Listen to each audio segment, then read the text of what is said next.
Welcome back. This is Justin. Again, thanks for watching. I hope my fishing reconnaissance is helping some of you guys out. I tell you what though, it hasn't done me much good. My fishing this week was lousy. So bad, in fact, that I got halfway through editing my highlights and just stopped. It's just a lot of dinks right now. And I'm not talking 10 or 12 inch dinks. I'm talking tiny 6 to 8 inch smallies and sunfish. That would be great fun for a kid's fishing trip. They're right off the bank and they're eager biters, but for me it was just frustrating. And after getting bit by such tiny fish, I upsized my lures and then I didn't get bit at all. I did catch one fair rainbow trout in the early afternoon, but it wasn't worth watching. Just frustrating fishing this week. I'm blaming it on a bad moon phase and a high pressure system, or it could be that I just stink. Anyway, what can I tell you about Newcastle right now? The water is in the 60s, continues to climb. The smallies are probably spawning or pretty close around there. Maybe a few have already finished spawning. The water continues to be very clear, especially on the south bank. The trout seem to have had a hard spring. I don't know where they went. I don't know if they just got out competed for forage or what happened. You'll see a few breaking the surface in the early morning, but not like last year. June is historically a good month for catching wipers at Newcastle, especially those that go night fishing. I still want to try that sometime. Just hasn't fit into my schedule. Personally, I'm looking forward to some early summer topwater action with the smallmouth. I think part of my problem is my style of fishing right now. Once the morning bite shuts off, I should probably slow down and fish some soft plastics. But I've just been addicted to catching those wipers. So I troll a lot to cover a lot of water. Speaking of the morning bite, I would recommend getting there early as you can, or maybe go late in the evening. I've heard anecdotally that it's pretty good in the evening. When the water is this clear though, it is just really tough midday, if you ask me. Those bigger veteran fish you want to catch see you coming a long way off, long before you see them or they see your lure, unless you're just making bomb casts. Besides, by that time they may have already eaten. I think they drift out deeper when it's where it's darker and they're a little bit more concealed.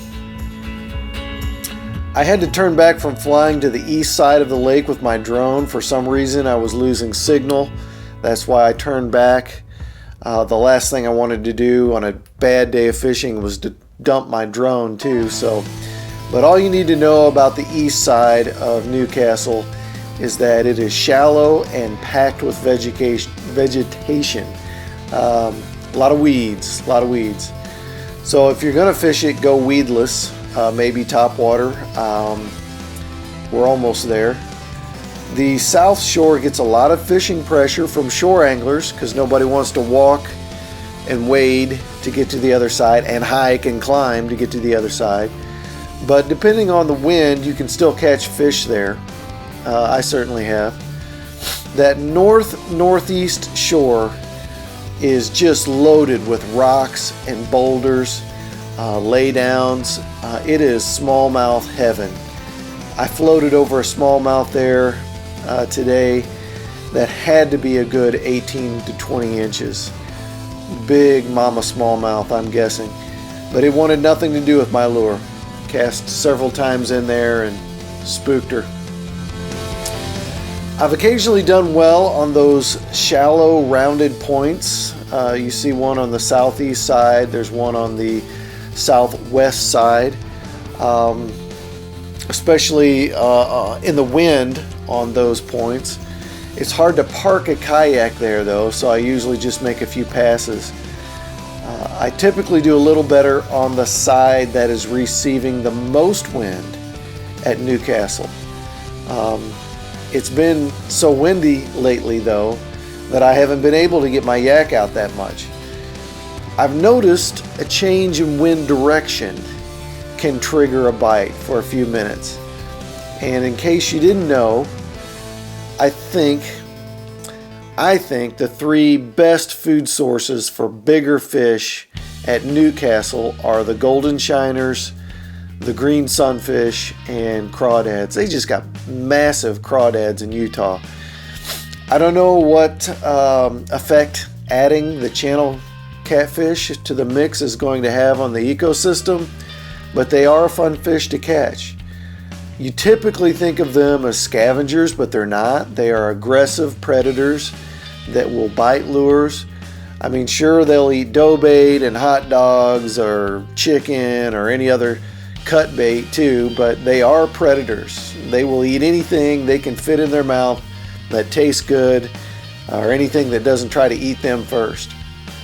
So anyway, that's my frustrated fishing musings this week from Newcastle Reservoir. I think next week I'm going to go bass fishing near St. George somewhere and give the castle a rest. Anyway, watch the rest of the drone video, learn a little bit about the shoreline, maybe get a little intel for your next fishing trip at Newcastle Reservoir. Till then, tight lines.